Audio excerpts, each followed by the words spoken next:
right, it's time to start talking about social and emotional development in late adulthood.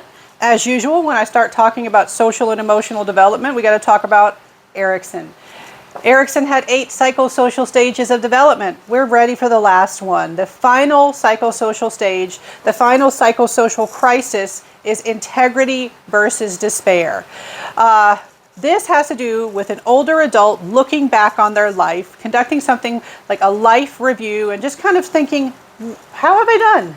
How do I view where I am now and where I'm going, and also coming to terms with death. Once you are lucky enough to reach late adulthood, there's no way you can deny mortality, the reality that people die. People around you are dying, and your doctors or just your own personal awareness may be telling you, hey, this is approaching for you. We need to be ready. We need to make peace with our own mortality. And so in this stage, older adults seek to integrate their unique experiences with their vision of community. You can look back on your life and say, hey, I did some good stuff, or you can look back on your life with regret, which is more of a despair type of reaction. And so a lot of whether you have integrity or despair, it's up to the person, their attitude. What are their goals? What sort of standards are they using? Are they focusing on tangible standards like, hey, I never published that book. I never made over a certain amount of money. I never got that promotion. That can lead to despair because you're focusing on specific, tangible qualifiers that you either have or don't have. Or you can focus on, hey, I did these things. I was a good friend. I was a good parent. I did my best as a parent. I did what I could. I contributed to the company I worked for. And so a lot of this is attitude seems to be very important. Interpretation and attitude seem to be very important for whether you develop integrity versus despair. Now, when we talk about aging, we talk about some of the social aspects of aging. There are various theories that have been put forth to explain what we go through as we age, or expectations for aging.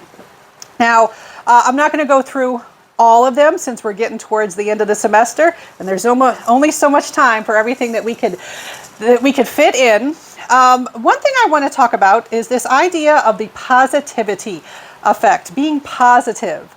This is the tendency for older adults to perceive, prefer, and remember positive images and experiences more than negative ones. It's being kind of selective. It kind of distorts reality if you think about it, but it does so in a way that seems to be beneficial for how you view yourself and what you are continuing to be aware of. There definitely seem to be benefits for having a sort of positivity bias, even though the depressive folks among us are like, no, that's not realistic. You have to acknowledge the depressive stuff too, the negative stuff too, but people are generally healthier and happier when they focus on the positive. And so they have selective memory, and the selective memory can compensate for troubles that they've had. Kind of focus on what has been good. Another thing that can happen is unpleasant experiences can be reinterpreted. They can be reinterpreted, and one way they can be reinterpreted is, they didn't matter. They're inconsequential. No biggie. Yeah, I had that negative experience, but you know what? I have the power with my mind, with my brain, to reinterpret it in a way that allows me to move on and stay positive. All right, so staying positive does seem to be important for having, healthy attitude, health in general, and developing more of that integrity sort of behavior rather than despair. All right, we also have 2 sort of conflicting theories of aging or late adulthood. We have disengagement theory and activity theory. They make different predictions about how you would respond to aging.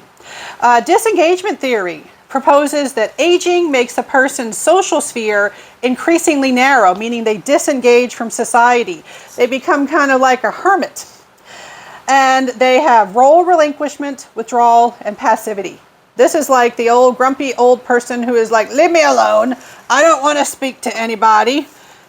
And yes, some people do have that, they do engage in that version of aging, but we actually see a problem with that. We actually see that most people who do become more withdrawn, more isolated, a lot of times it's not necessarily all their choice. It's not like they prefer to be isolated. Sometimes it's a result of ageism, lack of support, lack of accommodations. They need to be out and active.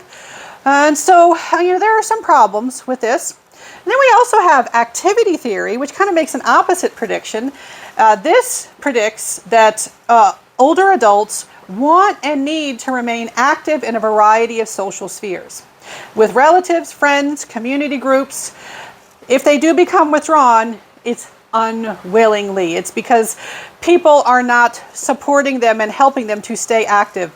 It's when they try to volunteer, people are like, oh, we don't need a volunteer as old as you. You ageism, we don't need your help. They want to go and visit their relatives. They're like, oh no, that's all right. We can reschedule. People are not making it easy for them to stay active. We do see that older adults who are more active do seem to be healthier in many ways, to the degree that they can remain active. So maybe they retire from work and then they start volunteering. They start babysitting grandkids or other family members. They start becoming active in their hobbies. Being active does seem to be particularly beneficial in late adulthood. All right. Next, make sure we got that there. All right. I always get mixed up with what the next video is going to be when I'm not doing all the stuff that is in the chapter. Right. Oh yeah, we got to talk about grandparents. Various stuff is coming next.